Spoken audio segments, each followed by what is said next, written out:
Hey, everybody. Welcome to Takeoff with John Clark, presented by Makefield Putters, and it is time. Eagles season is back, and what better way to start the season? Eagles-Cowboys at the link, Super Bowl unveiling, and starting the NFL season. So let's welcome in from NBC, the awesome Sunday night football analyst on a Thursday night as well, Cris Collinsworth. Good to see you, Chris. You too, John. How are you? Doing great. I mean, do you start to get goosebumps when you go into Philly and the day before, NFL season kicking off with the defending Super Bowl champs against the Dallas Cowboys? It's really as good as it gets for us. I mean, if we get to cherry pick a game, this is probably that game. We also get Baltimore and Buffalo on Sunday night. So between the two of those, you can't get a whole lot better. But there's something about Philly that opening night, and maybe it's me, I'm just a sucker for it. But when they play the Rocky music and the whole fireworks that come out, and it's exciting. The Super Bowl is always amazing, but it's not that raw. Like, I always thought the best of the games were the championship games because they were played at home. But opening day for the Super Bowl champs, we've had the pleasure of doing those games now for however many years I've been on this, 14 years, something like that. And it's always just great. It's just exciting and fun, and can't wait. Now, a lot of Eagles fans have been talking, they're enjoying the fact that the Cowboys are going to see that Super Bowl banner unveiling. Can NBC possibly have a camera on Jerry Jones the whole time when that happens? I'm going to guess we're going to have a camera on Jerry Jones at all times. So I would think whatever bit of suffering you may be looking for out of Jerry, I would say that we'll probably see it. So we haven't had a repeat champion in the NFC East in over 20 years, last being the Eagles under Andy Reid. Do the Eagles have as good a shot as anybody? I mean, do you see the Commanders or Cowboys being able to compete with the Eagles for the division?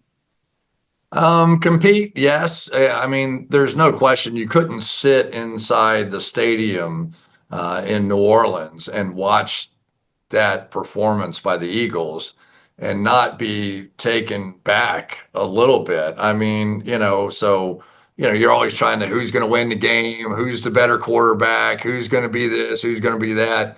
And it's 34-0. I mean, 34-0. And I laughed. I was surprised by the final score. I was like, how'd they score 21 points? They couldn't get out of their own way. How did they do that? But it was stunning. And I think that the bigger question right now is, are we seeing the beginning of some kind of a dynasty? We've had the eras of, we had the Steelers in the 70s, and we had the 49ers in the 80s, and we had the Cowboys in the 90s, and the Patriots. And is this possibly the beginning of something along those lines? I thought what Vic did with the defense a season ago was tremendous. They have lost some guys. They've lost some key people back there, but the dominance of the players up front with Jalen Carter at the tip of the spear, the year that Zach Bond had, was, and then the two cover guys on the back end, the young rookies. That's cornerstone of championship defense, and we know what they did on offense. So it feels like it could be a dominant team for several years to come. But every time I start thinking that, then nobody knows. It's like, no. What was Al's favorite line? Al Michaels used, nobody knows nothing, and that's really kind of the way we all go into it for the beginning of the season. So you said the word dynasty, and when you look at the roster, there's no argument last year the Eagles had the best roster in the NFL. They've got almost everybody back on offense. Tyler Steen is in there at right guard now. Now on defense, they lost a lot of guys, a lot of veterans, and they have the youngest defense in the NFL. Is this roster better or worse than last year, but can they grow? I don't think defensively they're better. I think that would be hard to say, with Josh Sweat and Brandon Graham and Milton Williams and all those guys gone, Darius Slay. The guy that I probably worry about the most is C.J. Gardner-Johnson being gone. There are some, there's more colorful ways to say this, but disturbers on a football team, right? Every team has one or two or three. And you've got those guys that just keep the pot stirred. And a lot of times the coaches don't even like him. They're like, he's a pain in the ass. So, but those kinds of guys are special within a football team. And every once in a while, I can remember CJ coming up and making that hit on 4th and 1 during the regular season and just completely blowing somebody up. I can't remember who it was. And you just go, yeah, that's CJ, or, a little fight or an interception down the field or something. And I know he's hurt and it doesn't matter. And maybe he would have gotten hurt anyway. But I always thought he was a little bit of the juice of this football team, just a little bit of that. So, but certainly the talent that they have and is going to be great. I'll be interested to see how Adoree does or Ringo or whoever it is at that other cornerback position. But it's a very good team defensively, but that's what we'll be watching first. Yeah, and you mentioned a lot of youth on defense, but we saw Quinyon Mitchell and Cooper DeJean, the rookie years that they had, and then you have Jalen Carter going into another year, and the rookie Jahad Campbell, my goodness, the athleticism he has. Do you think that these guys were great, the young guys in their first year, but next year, this year too, they could actually take another step? Yeah, I think that's what you have to factor in. Plus, you've got second year in Vic's defense too. So you've got that added benefit. I'm really anxious to see Jahad Campbell. The last couple of years, I literally cringed when I saw that whatever it was, 8 or 9 teams passed on Jalen Carter. I was like, this is the dumbest thing I've ever seen in my entire life. I had him as the number 1 player in the draft. We're doing our own draft show, and I'm just going crazy. I'm like, what are they doing? And I know off the field, all that stuff that happened. I remember all that. But as far as a pure football player, I think he's one of the best players in the league. I did then coming out in the draft. I do now.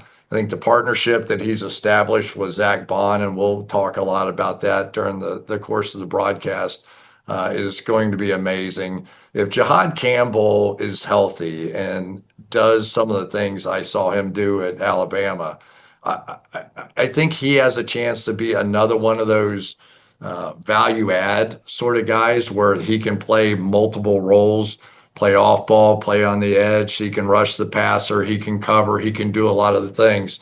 And then at some point, you're going to get Nakobe Dean back, who was playing really well. And Jeremiah Trotter was playing really well for the Eagles. So, I probably, we know how athletic Nolan Smith is off the one edge. We'll keep an eye on Jalix Hunt, and he had certainly good moments off the other edge. But, man, you're nitpicking. If you're trying to find, maybe who's the other safety going to be, some of those kinds of things.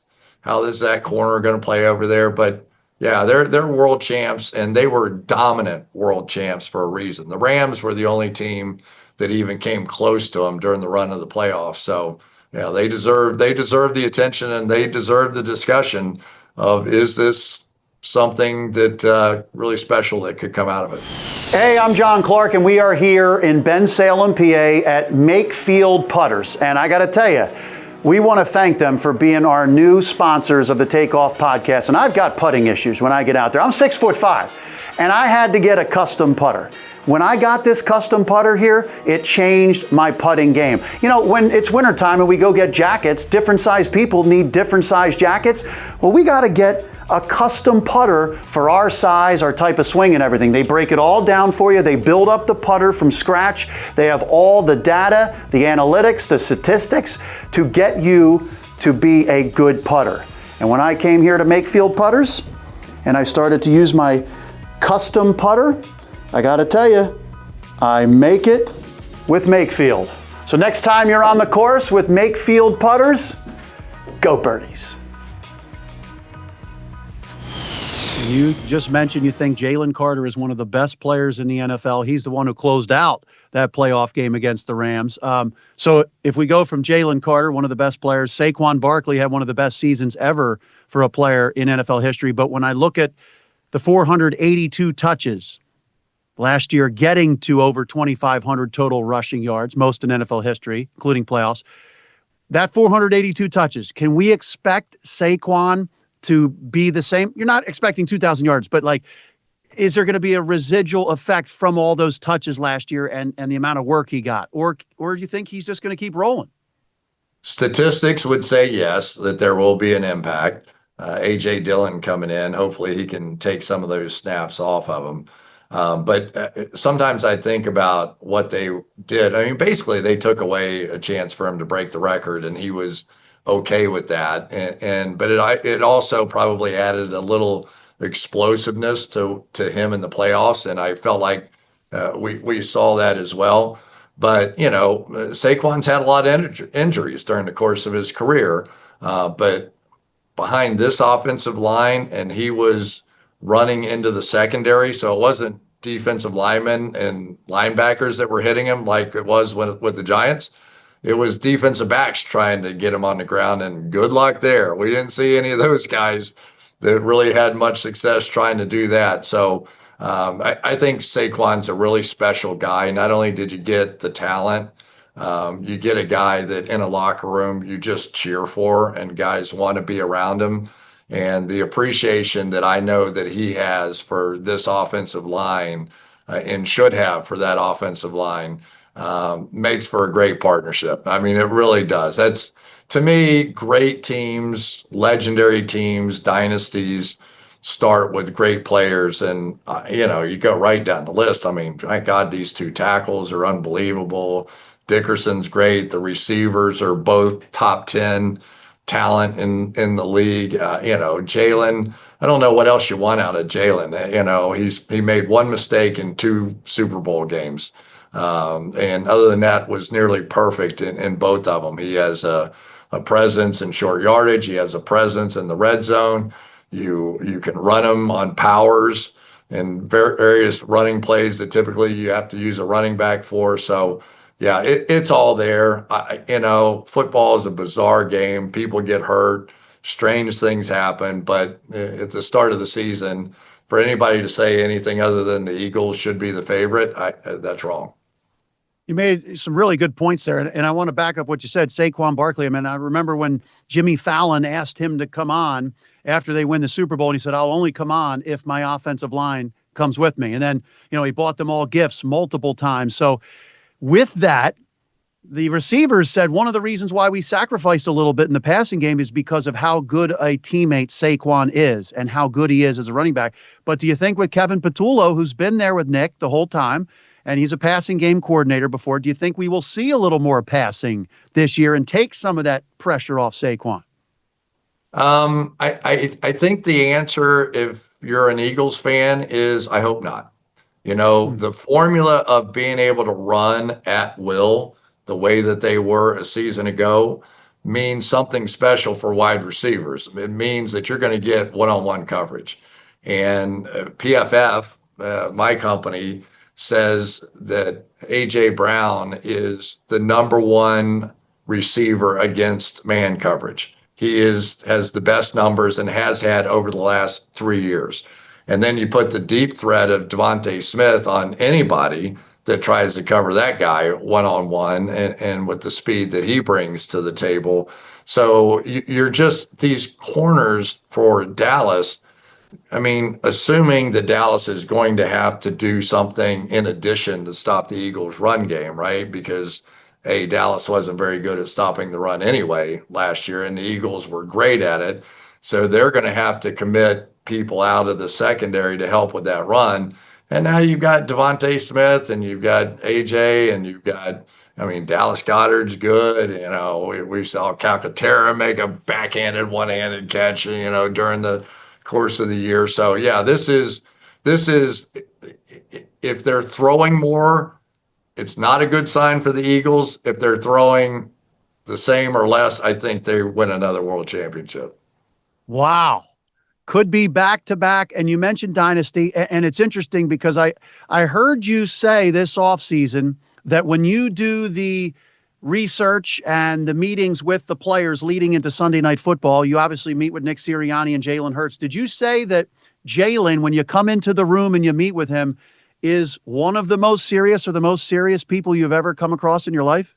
He is. And If he flashes a smile, you go, wow, man, we had a good meeting. That was good. He actually smiled a little bit. But you also appreciate what he's done. I can remember going back and watching that national championship game where he got benched and Tua came in and threw the game-winning touchdown pass. And I just remember thinking, not so much about where Tua would go and who knew with that, but I remember thinking, that's the end of Jalen Hurts, right? No kid can overcome the suffering that had to go with actually winning a national championship. Like, how could you? And yet he never did. He went in and celebrated with his teammates. But I was like, deep down, this guy has to be dying, right? Just literally dying. And then he goes off to Oklahoma, and he really developed as a passer. He developed it. He's one of the most accurate passer, completed a very high percentage of passes there, kind of got it all back together, drafted in the second round. I remember a lot of the coverage was, oh, what are they doing? Who would ever draft a second round quarterback? You either get them in the top 10 picks or you take them late and hope they develop. And then, but the game has changed. The game is really evolving to these guys that can hit a high percentage of passes, that can run the football a little bit themselves, take pressure off. And think of how many times the backside of a defense couldn't chase Saquon Barkley on a run away because they had to play Jalen Hurts coming out on a potential bootleg or a run himself. So he's helping Saquon. He's setting up the one-on-ones. What he does in the goal line and short yardage situations, second to none in the history of the league. Name anybody else who's contributed more on the tush pushes and the red zone runs and the reds and the first downs. So I think to look at Jalen from the standpoint of, oh, what's his quarterback rating or how many touchdown passes did he throw is a silly way to look at it. He has, in the same way Lamar Jackson has, in the same way Josh Allen has, those quarterbacks now with their ability to use their feet and pressure a defense in other ways and force them to defend extra is just second to none. And that's what we're seeing winning championships right now. Mahomes has it. We're seeing, Jalen do it. Josh Allen. Those are the guys that are either the MVPs or winning the championships. And when you talk about a dynasty, I think of Tom Brady and his focus and that chip on his shoulder from where he was drafted. And then you see Jalen Hurts, that clip of him saying that first Super Bowl loss against the Chiefs, like, hurt his soul and it changed his soul. Do you see that when you meet with Jalen, kind of like that Tom Brady or Michael Jordan, that focus, that seriousness? Well, what I think was interesting, I had a long conversation with Peyton Manning. And I asked him about Jalen, and he goes, "Oh, he calls me all the time." And I was like, "What?" He said, "Yeah, he calls me all the time. He just wants to talk, I don't know, whatever you want to call it, the intellectual side of football, not how do you throw a ball or how do you drop back or what do you do? Like, how do you practice? How do you prepare? What are you looking at when you drop back? When you run this play, what's your first read? All those sorts of things."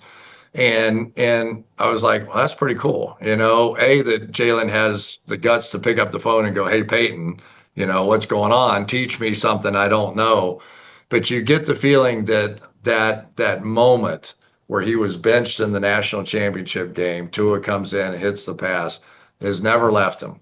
That you have a human being that has been stabbed in his heart on the football field before, and he never wants to have that feeling again. And so he is going to do everything in his power to make sure he's ready, his team's ready, and that they're going to win championships. And I would think for him, he would never say it out loud, but the feeling that he must have had coming off the field for that Super Bowl win and the vindication for those who said, he'll never even start again in college, much less in the NFL, had to be one of the most satisfying moments any human being's ever had on a football field. And I'm happy for him. Well, that is fantastic. I tell you, what you just said is fantastic. And I agree. I did a podcast with Doug Peterson a couple weeks ago, and he thinks because of how much he was with Jalen that all these polls this year. Even your guy, Chris Sims, I think ranking him 9th best quarterback. All these, Cam Newton left him out of top 10. That's kind of the chip that you kind of need after your Super Bowl MVP to still have that hunger and that chip to get it done again. So I think he's got that, right? I don't think that chip will ever leave his back. I just don't. I think that, the great ones have the ability to go and we heard a little bit from Scotty Scheffler this year at the Open, right? He was like, winning is not the end all be all, because as soon as you win, you got to do it again, right? Like you got to, the minute I win this tournament, yeah, it's nice for a few hours, but then I know the pressure's on me to go do it again. And I think that's who Jalen is. I think that he is that guy, that he probably enjoyed it, but maybe not as much as I would have enjoyed it. I mean, I may have just sobered up now by the time if I had won a Super Bowl. But he was a guy that you can tell was just locked right back in. And when you get that out of the quarterback position, out of Tom Brady, out of Troy Aikman, whoever you want to go to, that makes a real difference.